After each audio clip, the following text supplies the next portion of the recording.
One Piece chapter 1144, it is titled A Time for Warriors, and then looking at the cover page, everyone is freed. Minatomo, the girls, they got weapons back. Who's Who, his gang is defeated. We didn't see old tier page 1 here, so I wonder if they escaped or we're going to see them in the next chapter, but nevertheless, that's the cover page. Let's get into 1144's breakdown. Arrest Ripley, she out here cheating. Y'all may not think so, but I do. The fact that she is willing to stay on this date with Franky, knowing that there's horns and alarms going off, that there's danger in the forest, that's nasty work. Jokes aside, Ripley, she brought Franky to an old scientific facility, which is odd to be in Elbaph, but it also proves what Vegapunk stated about Sun God Nika being related to Elbaph and potentially him being from Elbaph. Bonnie and Lilith, they're here. We thought that it was to check out the facility, and it is,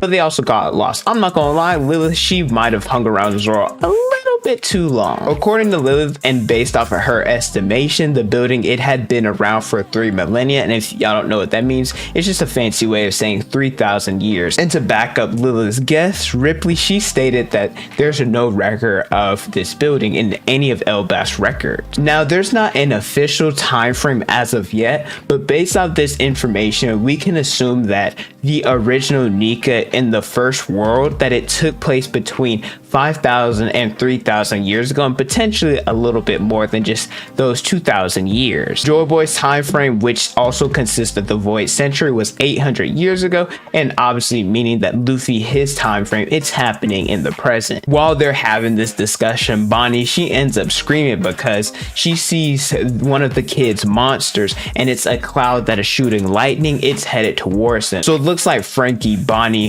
Ripley, and Lilith, that they're going to have to figure out how to subdue this cloud, which you would think with having the geniuses in this group, it wouldn't be that hard, but at the same time, well, lightning is one of Elbaph's weaknesses, so we'll have to see. There are two things that I would like to see with this group. Number one, Bonnie using a Nika's future to throw lightning, and this is because I don't think it's going to do anything to the lightning, of course. Throwing lightning at lightning, that really doesn't sound like it's going to do anything, but the reason why I want to see it is because, well, we saw Luffy throw lightning, so I think it would be pretty cool to see Bonnie do it as well. And secondly, I'm really looking forward to seeing Franky and Lilith work together, because it's not every day that we get to see two geniuses of this caliber work together, and we know how much Franky looks up to Vegapunk from the time that during the time skip he spent on Vegapunk's homeland. The giants piss me off. Some of them are cool, like Ripley, Colin, Gerd, right? Some of them are cool. And I think honestly, right, I could list so many more, but let's just clump them all together, like, and say they're the fan favorites. But the rest of them, they piss me off, because we cut to Nami's group and they're being attacked by a Draugr. And okay, I get it, Nami's group, they're not the strongest, right? It's Nami, Brook, Usopp, you barely see them together, and like I said, they're not the strongest, but at the same time, they can handle a Draugr. And I also forgot to mention Jinbei's there, and well, he's pretty strong. He probably makes up like 99% of the strain. But the giants are like, no, go hide. It's not safe. Like, what? They're an emperor's crew. I get it, you don't want to trouble guests, because anytime that someone invites guests over, you offer them a drink, you offer them food, you don't allow them to assist with any of the chores, any of the cleaning. I get that, but Elbaph is in a state of chaos, and towards the end of the chapter, I know I'm skipping ahead, but one of the giants was saying something along the lines of, oh, there's too many monsters, they're too dangerous, we can't protect it all. Like,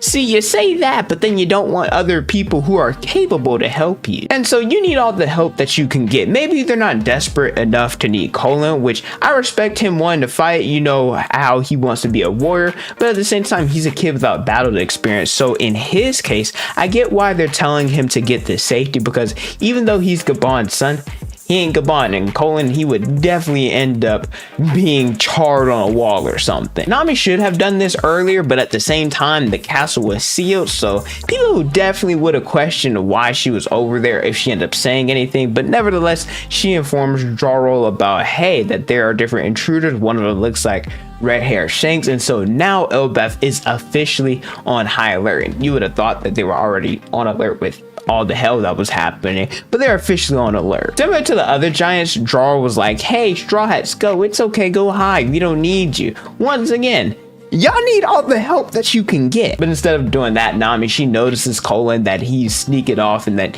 well, if he's gonna go anyway, we might as well be with him so we can go find the Holy Knights and protect them. The Colin pirates, they're officially setting off, baby. But if you guys have made it this far into the video and you're enjoying the content, let me know by leaving a like, subscribing to the channel, and hitting the notification bell so you guys never miss out on a new video. I pump out different One Piece content almost each and every day. We cut to the Holy Knights, right? They finish their meal, and apparently GUNKO, her hobby is listening to music, which I kind of find interesting because, I mean, you would think most people just enjoy listening to music, so I don't really see why it's that big of a deal, but they're highlighting it. And apparently GUNKO, she is listening to New World, which is the last song by Soul King Brook before he went back to the Straw Hat. Now, if you guys saw my review, right, the initial thoughts when I first read the chapter, Made a mistake. I made a huge error. For some reason, when I read it, I read New World. I know that's Brook's song, but for some reason I thought New Genesis, which is Uta's song in the film, right? So in my review for like 2 minutes,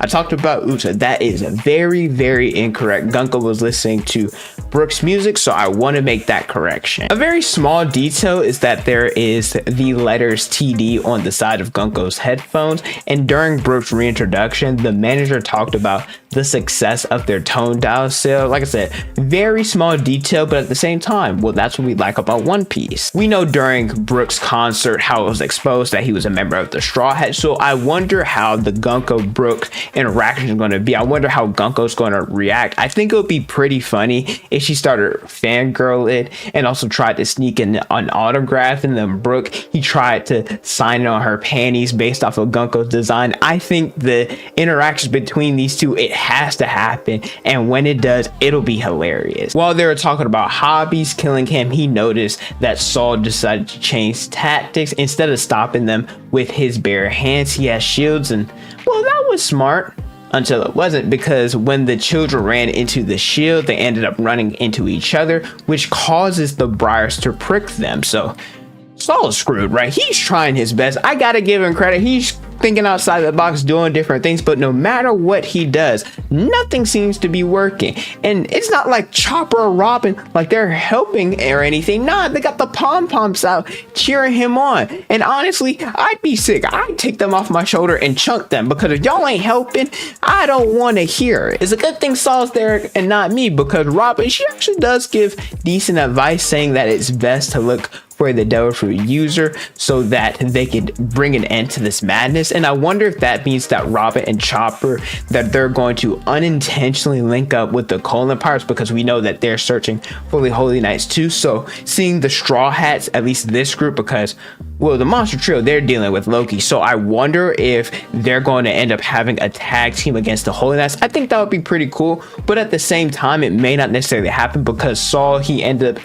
using a last ditch effort. He got rope, he grabbed one of the children in the very back with the rope, pulled them back, and apparently that seemed to work, and he's like, hey, we can do this.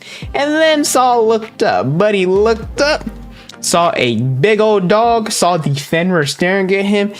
Saul is screwed. They are screwed. So maybe Chopper and Robin might have to be here to assist in taking down the Fenrir. The chapter ends cutting back to the giants, the monsters. They're going crazy with the Nidhogg, the ghost, where all of a sudden Dorry and Brogy, they show up. They one-shot the Nidhogg with a Hakoku sovereignty, same attack that they did during Little Garden, same attack they did to destroy Kid's ship. And after throwing up, they're ready for action. No longer hungover. It's time to get down to business. Heck, even Gabban, he's ready. He's got his axes and he's on the Great Eric too. That is one powerful ship. I can't wait to see what Gabban does in the next chapter, or at the same time, we could also get a Loki flashback. Honestly, it's 50-50. But that's it for chapter 1144. Let me know how you guys feel about this chapter in the comment section below. Thank you guys so much for watching. Don't forget to like, comment, and subscribe. Hit the notification bell so you guys never miss out on a new video. Follow me on Instagram, Twitter, and TikTok. It's on the screen